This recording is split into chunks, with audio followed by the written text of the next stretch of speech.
एक दिन गांव में एक बिजनेसमैन आता है और वो गांव वालों से कहता है, मेरे पास एक स्कीम है और इस स्कीम से आप लोगों को अच्छा फायदा भी होगा। बिजनेसमैन की बातें सुनकर गांव वालों को उस स्कीम के बारे में जानने में दिलचस्पी दिखाई।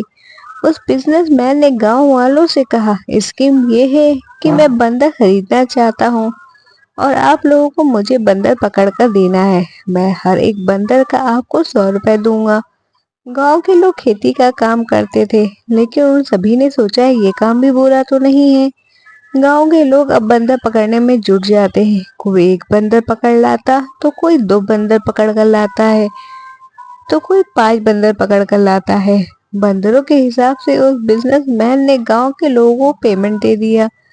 गांव के लोगों को भी ऐसा महसूस हुआ कि उन सभी को अपनी मेहनत का हिसाब से पैसे मिले और ये बिजनेसमैन ईमानदार है। कुछ दिनों बाद वो बिजनेसमैन वापस गांव आता है।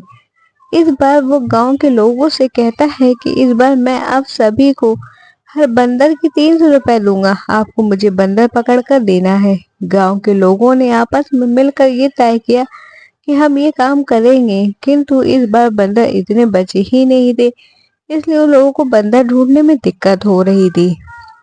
आसपास के गांव में भी बंदर विलुप्त हो रहे थे।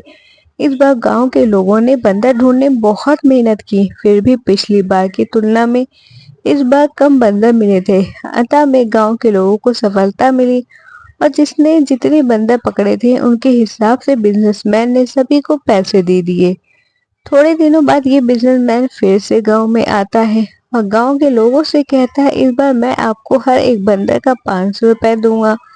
गांव वालों ने सोचा कि अब बंदर मिलने मुश्किल है, क्योंकि आसपास के गांव में भी अब बंदर नहीं रहे। उन सभी ने मिलकर तय किया, हम अपनी खेती में ही ध्यान देंगे और इस बार बंदर पकड़ने का काम नहीं करेंगे। सभी ने इस बार बिजनेसमैन को मना कर दिया और कहा कि हम इस बार ये काम करना नहीं चाहते, क्योंकि हम अपनी खेती में ध्यान देना है।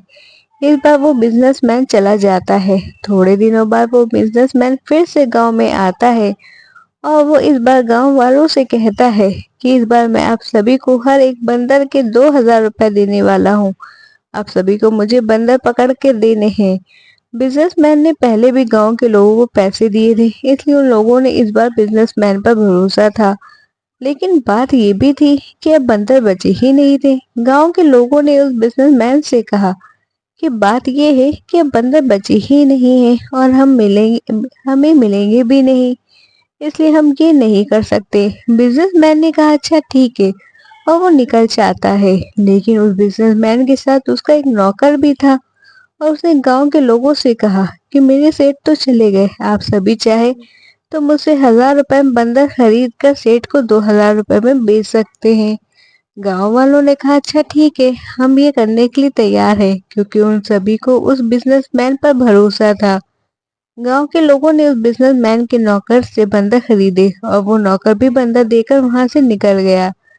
वो बिजनेसमैन वापस कभी उस गांव में बंदर खरीदने के लिए नहीं आता है। सच तो यह था कि वो बिजनेसमैन ही अपने नौकर को ऐसा करने के लिए बोलकर गया था। बिजनेसमैन और उनका नौकर दोनों मिलकर गांव के लोगों को धोखा देकर चले जाते हैं। तो इस कहानी से हमें यह शिक्षा मिलती है, हमें बिना कुछ सोचे किसी पर भी विश्वास नहीं कर लेना चाहिए, क्योंकि ऐसा करने से हमें अक्सर दूसरों को धोखा ही मिलता है। हमें किसी की बातों में नहीं आना चाहिए। किसी पे भरोसा करने से पहले 100 बार सोचना चाहिए। कहानी अच्छी लगी हो तो लाइक कमेंट शेयर, और मेरे चैनल अब तक सब्सक्राइब ना किया हो तो प्लीज सब्सक्राइब द चैनल।